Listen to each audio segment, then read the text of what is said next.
A D.C. judge is set to preside over an emergency hearing for Federal Reserve Governor Lisa Cook. She is trying to stay in her job as President Trump tries to push her out. Welcome to a brand new hour of America's Newsroom. I'm Dana Perino. Good morning again. Good morning to you as well. As usual, the first hour just flew by. Again. I'm Bill Malugin in for Bill Hemmer. The president called for Cook's removal over allegations of mortgage fraud. She responded by filing a lawsuit and a motion to temporarily block that move. And now a Biden-appointed judge is set to weigh in on all of it. And the White House is digging in its heels for the legal fight that lies ahead with the case that could eventually work its way up again to the Supreme Court. She hasn't been convicted yet of any crime. Is the administration opposed to allowing Ms. Cook to have due process, to challenge what has been alleged against her?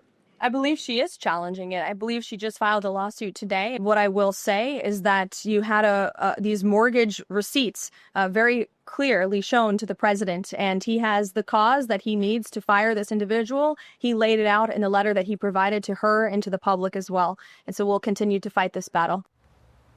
And Fox Business's Lydia Hu is joining us live outside the D.C. District Court. Lydia, good morning to you. Good morning to you, Bill and Dana. That's right. Judge Gia Cobb is the one who's going to consider Federal Reserve Governor Lisa Cook's request for that temporary restraining order. Cook wants to stay in her job as a governor at the Fed, while the underlying case, the merits, are considered by the court, and that process takes much longer. Just happening this morning, President Trump made a filing opposing the request for that temporary restraining order. He wants to just go ahead and move forward with her termination and removal. The Federal Reserve and Chairman Jerome Powell also made a filing. They're taking no position in this case. They're simply asking for a fast resolution.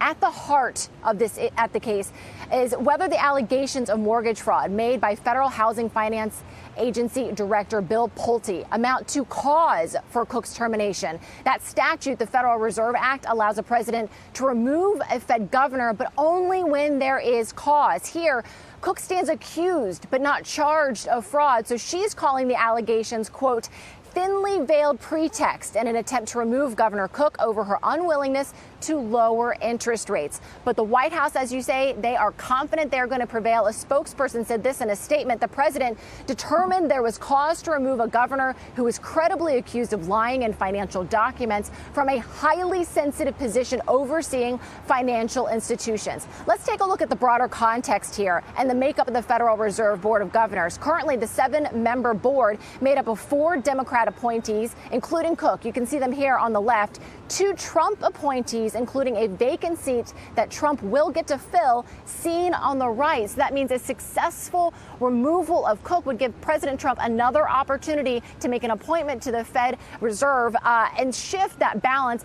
4 Trump appointees to 3. So wrapped up in this case, important legal issues as well as the balance and makeup of the Federal Reserve. We're going to follow it. I'll send it back to you for now. All right. Yep. We'll see what happens with that hearing today. Lydia Hu, live in D.C. Lydia, thanks. Shannon Bream is the anchor of Fox News Sunday and joins us now. And you can weigh in on this as well. I just want to read to you from Politico about Judge Cobb. It says the judge who will immediately weigh President Donald Trump's effort to fire Cook has already pushed back against one of his other signature efforts to expand presidential power, and that was mass deportation. So lots of these things bubbling up through the courts. How do you see this one? Yeah, I think Dana and Bill, good to see you both, that this is something that I wouldn't be expected if a federal judge puts this firing on hold. We've seen that with a number of federal judges at this district court level. Goes through the appeals process. A lot of this has ended up at the Supreme Court on an emergency basis. And they have deferential preference a lot of times for the executive, for many of these employees or appointees, saying, listen, the president is the head of the executive branch. He should have some power to say who stays or goes. But in the case of these Federal Reserve governors, there is a clause that says it's got to be for cause. And I think the point was made early on. That's going to be the crux of the case, because whether there's not been a charge, there's not been a trial, will the court see that that's enough? Just the president's assertion that there are documents that prove his point, that there's something questionable going on. The fact that we have innocent until proven guilty, or, unless proven guilty in this country, I think probably weighs in favor of this federal judge deciding that Lisa Cook can stay in that job. We'll have to wait and see. And Shannon, another thing we've been talking about today is this idea that both parties may now consider having what they're calling mini conventions sometime next summer before the midterms. Democrats said they're thinking about it. And then yesterday we had that post from President Trump saying he wants Republicans to do it. We had Speaker Johnson on with us last hour. He says he loves the idea. Take a listen. I'm